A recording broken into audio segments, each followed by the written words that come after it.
Tu veux prendre photo?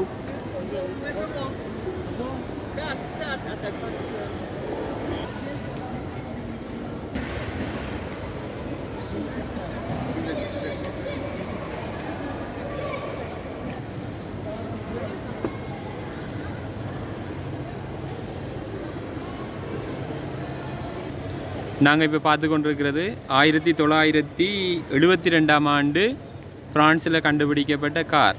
இந்த car இப்போ அழகான விதத்தில் இருந்தாலும் மியூசியத்தில் தான் வைக்கப்பட்டிருக்கு. அருமையாக இருக்குது, அழகாக பெயிண்ட் பண்ணி இருக்கிறாங்க.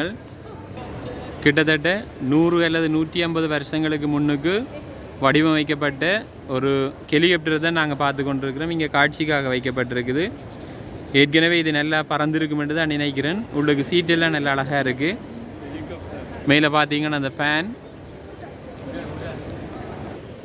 அதே நேரம் இந்த பக்கம் பார்த்தீங்கன்னா இதுவும் நிறைய காலங்களுக்கு முன்னுக்கு பிரான்ஸில் இருக்கிற விஞ்ஞானிகளால் கண்டுபிடிக்கப்பட்ட ஒரு விமானம் தான். இதை பார்க்குற நேரம் விமானமான்னு யோசிக்கிற அளவுக்கு வித்தியாசமாக இருக்குது. ஆனாலும் இது பறக்கக்கூடிய அளவில் தான் செய்திருக்கிறாங்க.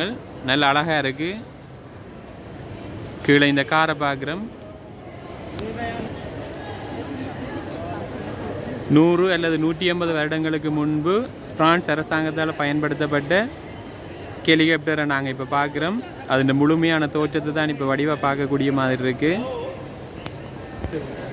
இப்போ நாங்கள் பார்க்குறது ரோபோட் வடிவமைப்பு செய்கிறதுக்கு முன்னுக்கு அது எப்படி இருக்குமென்ற ஒரு மாதிரி தோற்றத்தை காண்பிக்கிறதுக்காகத்தான் இந்த ரோபோ இங்கே வச்சிருக்கிறாங்க. இது அசையக்கூடியது, ஆனால் இப்போ அசைய இல்லை.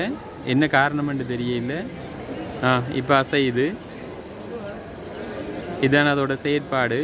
தேவைக்கேற்ற விதமாக அது அசையக்கூடிய மாதிரி தான் வடிவமைக்கப்பட்டிருக்கு. தேவையான நுணுக்கமான வேலையெல்லாம் அது செய்யும். எவ்வளோ அழகாக இருக்குது, எவ்வளோ நுட்பமாக வேலை செய்யுது.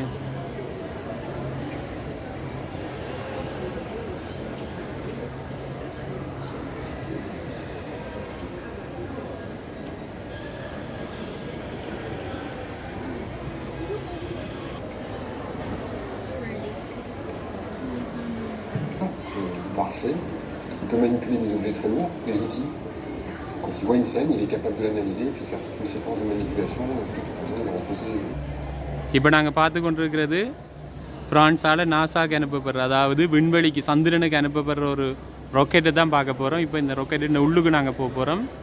இதுதான் சந்திரனில் போய் தரையிறங்குற ராக்கெட். இதுதான் இது. இந்த உள்ளுக்கு எப்படியெல்லாம் வடிவமைச்சிருக்கிறாங்க, எப்படி அந்த விஞ்ஞானிகள் உள்ளுக்கு இருந்து வேலை செய்வாங்கன்றதை இப்போ நாங்கள் உள்ளுக்கு போயிட்டு பார்க்க போகிறோம்.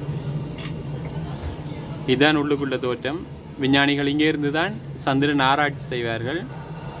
செய்கிறதுக்கான உபகரணங்கள் எல்லாமே இங்கே இருக்குது. இந்த லைட்ஸ் எல்லாம் எரிஞ்சு கொண்டிருக்கு. இது எல்லாமே விண்வெளியில் தரையிறங்கிட்டுன்றதுக்கும் அங்கே செய்கிற வேலைகளுக்கான அடையாளமாக தான் இந்த லைட் போட்டிருக்கிறாங்க.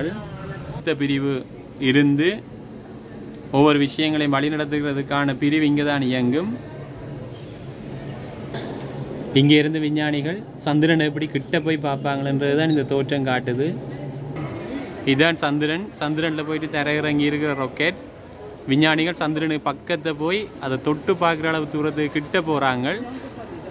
அந்த ராக்கெட்டை தான் நாங்கள் இப்போ பார்க்குறோம். சந்திரனை பாருங்கள், புழு பெருசாக இருக்குண்டு.